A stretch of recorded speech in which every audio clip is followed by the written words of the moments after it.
नमस्कार, स्वागत आहे तुमचे. बाळाला सर्दी कफ होणं खूप सामान्य गोष्ट आहे. वातावरणात बदल झाला, सर्दी झालेल्या व्यक्तीबरोबर बाळ संपर्कात आले, पाण्यात बदल झाले किंवा थंड पदार्थ बाळाच्या आहारात आले तर बाळाला सर्दी होते. सर्दी झाली की छाती कफाने भरते, नाक कोंडले जाते, ते घरघरते, श्वास घ्यायला त्रास होतो, बाळ दूधही व्यवस्थित पित नाही, मोठी मुले व्यवस्थित खात नाही, बाळाला व्यवस्थित झोप लागत नाही. अशा वेळेस बाळाची सर्दी कमी करण्यासाठी उपाय करणे अत्यंत आवश्यक आहे. त्यासाठी मी तुमच्यासाठीच घेऊन आलेली आहे घरगुती उपाय. तो जो पहिला घरगुती उपाय आहे तो म्हणजे वेखंड लेप. तर तुम्हाला वेखंड हा आयुर्वेदिक स्टोअरमध्ये, मेडिकल स्टोअरमध्ये सहज भेटून जातो.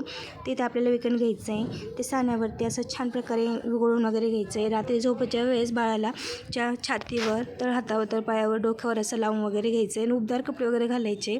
तर बघा सकाळी सकाळी ते लेप काढून घ्यायचं आहे आणि तुम्ही लगेच सहज लक्षात येईल की बाळाच्या संडासा वाटे किंवा उलट्या दवळे हा सगळा कप वगैरे निघला जातो आहे. हा उपाय करणे खूप चांगला आहे. तो तुम्ही नक्की हा ट्राय करून बघा आणि रात्री सहज असं रात्रीच करा बघा हा उपाय.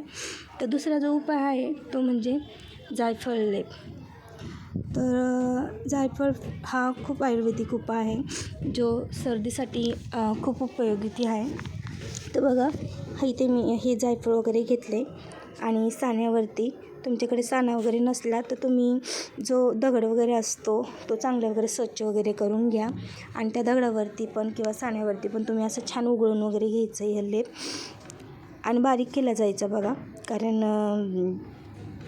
बारीक झाल्याच्या नंतर हा लेप आहे ना तो पण ते तुम्ही असं वेखण पावडर लेपसारखा वापरायचा. तर तिसरा जो उपाय आहे तो म्हणजे ओव्याची पुलचुंडी किंवा पोटली असं म्हणलं जातं त्याला. तर त्यासाठी बघा ओवा, लवंग आणि इथं लसूण वगैरे घेतलेला तो चांगला असं भाजून वगैरे घ्यायचं आहे आपल्याला आणि वास येतो की नाही त्याचं ते पण बघायचं. आणि जुना वगैरे ओवा पाहिजे नाही, नवीनच असायला पाहिजे आपल्याला ताजा ओवा वगैरे. ते इथे चांगला रुमाल वगैरे घ्यायचा आहे पांढरा शुभ्र आपल्याला.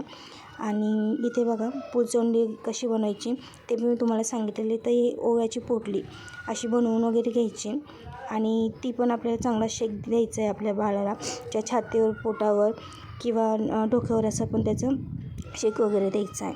तर जो चौथा जो उपाय घरगुती तो म्हणजे आल्याचा रस. तिथं आल्याचा रस कसा घेतलेला बघा मी. अद्रकमध्ये पाणी घेतले गरम करून, त्याच्यात अद्रक वगैरे टाकलेले, थोडीशी हळद वगैरे पण टाकलेले. तिथे तुम्ही तो पण उपाय करू शकता.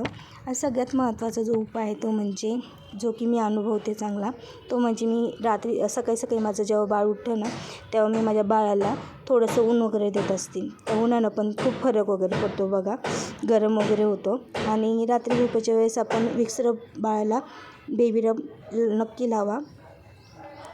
तर अशा प्रकारे आपलं गोडसं बाळ सर्दीपासून वाचेल. ते नक्की घरगुती उपाय ट्राय करा. रात्री हिवाळा लागेल आहे त्यांना स्वेटर वगैरे, टोपी, हातमोजे, गरम उबदार कपडे ठेवा. तर थँक्यू सो मच. तुम्हाला व्हिडिओ कसा आवडला तर नक्की कमेंट करा. धन्यवाद.